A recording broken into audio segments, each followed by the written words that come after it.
Isu resesi dunia di tahun 2023 terus menguat. Disebabkan inflasi yang tinggi, bank sentral di berbagai negara menaikkan suku bunganya dengan agresif.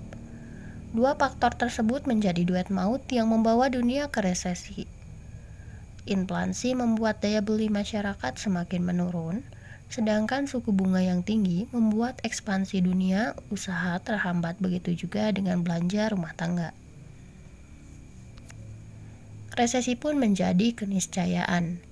Pasca finansial sudah merespon resikonya terlalu tinggi. Bursa saham Amerika Serikat sebagai kiblat bursa saham dunia telah rontok.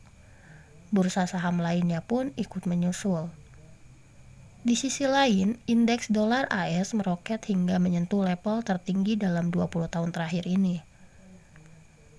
Seperti yang diketahui, dolar Amerika Serikat merupakan aset safe haven ketika risiko resesi semakin meningkat. Maka daya tariknya pun akan semakin nyata. Resesi sebenarnya sesuatu yang biasa dalam siklus ekonomi. Tetapi pelaku pasar melihat seberapa parahnya dampak yang ditimbulkan oleh resesi. Ada beberapa tipe resesi, meski tidak ada literatur resmi, dan tetapi kenyataannya pernah terjadi. Nah, berikut ini beberapa jenis resesi yang pernah terjadi dan sebagaimana dirangkum oleh Economic Health. 1. Boom and bust recession. Resesi jenis ini terjadi ketika suatu negara mengalami ekonomi boom. Pertumbuhan ekonominya melesat di atas pertumbuhan rata-rata. Kenaikan tersebut pun memicu ketingginya inflasi dan defisit transaksi belanja. Pertumbuhan ekonominya pun cenderung tidak berkelanjutan. Ketika inflasi menanjak, maka bank sentral akan menaikkan suku bunga.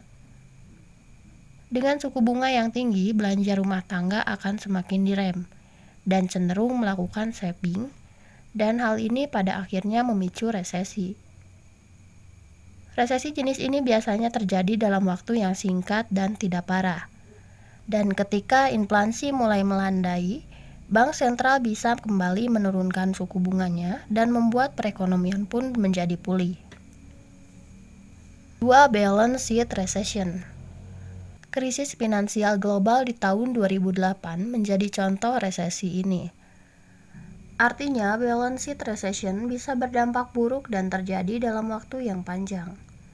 Resesi ini terjadi ketika neraca perbankan maupun perusahaan mengalami penurunan yang sangat besar akibat kemerosotan harga aset dan kredit macet. Saat itu terjadi, perbankan akan membatasi penyaluran kredit dan pada akhirnya berdampak pada investasi maupun ekspansi dunia usaha, yang pada akhirnya berdampak pula pada kontraksi perekonomian dan alias resesi yang dalam. Resesi yang terjadi pada periode 2007 hingga 2009 di Amerika Serikat ini juga sering disebut sebagai Great Recession. 3. Supply side shock recession. Resesi ini terjadi akibat masalah pasokan dan pernah terjadi di tahun 1973 akibat minyak mentah. Saat itu harga minyak mentah meroket dan memicu inflasi yang tinggi. Alhasil bank sentral menaikkan suku bunga yang berdampak pada stagflasi hingga resesi.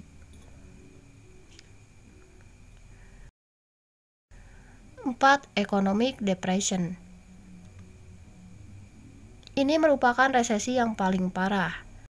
Depresi terjadi saat kontraksi ekonomi yang sangat dalam serta berlangsung dalam periode yang lama, setidaknya selama 3 tahun.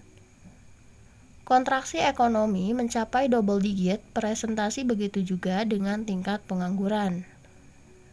Jika melihat kondisi global saat ini, yang akan terjadi di tahun 2023 adalah supply chain shock recession. Inflasi yang tinggi melanda di berbagai negara, yaitu diawali oleh tingginya harga energi. Bank sentral di berbagai negara pun sangat agresif menaikkan suku bunganya. Bank sentral Amerika Serikat misalnya, sepanjang tahun ini kenaikannya sebesar 300 basis poin menjadi 3% per 3,25%, dan masih akan terus berlanjut dan bertingkat. Pada November nanti, bank sentral paling powerful di dunia diperkirakan akan menaikkan lagi sebesar 75 basis poin menjadi 3,75% per 4%. Tidak cukup sampai di situ, kenaikan masih akan terus dilakukan hingga awal tahun depan. Berdasarkan data dari perangkat FedWatch milik CME Group, pasar melihat suku bunga The Fed berada di level 4,75% sampai dengan 5% pada Februari tahun 2023. Langkah agresif tersebut dilakukan guna menurunkan inflasi yang saat ini masih berada di dekat level tertinggi dalam 40 tahun terakhir.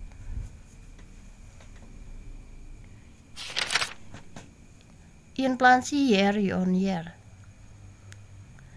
Jika inflasi tidak juga turun, maka stagflasi yang akan terjadi, dan ini lebih buruk ketimbang resesi. Tidak seperti resesi yang sering terjadi, stagflasi cukup langka. Istilah stagflasi pertama kali muncul pada tahun 1970 di Amerika Serikat dan belum lagi pernah terjadi. Stagflasi merupakan periode perlambatan atau stagnannya perekonomian disertai dengan inflasi yang tinggi. Sementara resesi merupakan kontraksi pertumbuhan ekonomi setidaknya dalam 2 kuartal berurutan. Efek keduanya sama-sama buruk bagi perekonomian maupun masyarakat, tetapi stagflasi bisa lebih parah. Ketika inflasi yang tinggi dan produk domestik bruto melambat atau stagnan, maka perlahan-lahan kondisi ekonomi akan semakin buruk atau malah mati pelan-pelan. Saat kondisi perekonomian memburuk, pemutusan hubungan kerja atau PHK akan terjadi secara masif, dan tingkat pengangguran pun akan semakin meroket. Inflasi dan tingkat pengangguran yang tinggi bisa menjadi ciri khas dari stagflasi, sebab keduanya biasanya berkebalikan. Ekonom Noribio Rubini atau yang dikenal dengan Dr. Dom, ketika sukses memprediksi krisis finansial di tahun 2008, kini memproyeksikan resesi akan menghantam Amerika Serikat sebelum menyebarnya secara global di tahun depan. Melihat kondisi ekonomi saat ini mirip dengan tahun 2007 atau 2008. Dilihat dari tingginya utang negara dan korporasi, angkat rasio jumlah utang swasta dan publik terhadap produk domestik yang telah melonjak dari 200% pada tahun 1999 menjadi 350% pada tahun ini. Artinya pada resiko resesi yang terjadi antara gabungan 1970-an dan 2008, dan ini bisa sangat mengerikan. Dr. Dom mengatakan dunia akan menjadi kebangkrutan besar-besaran dan krisis finansial yang berlarut-larut. Nah, itulah penjelasan dari saya. Semoga dapat menambah wawasan bagi teman-teman semuanya.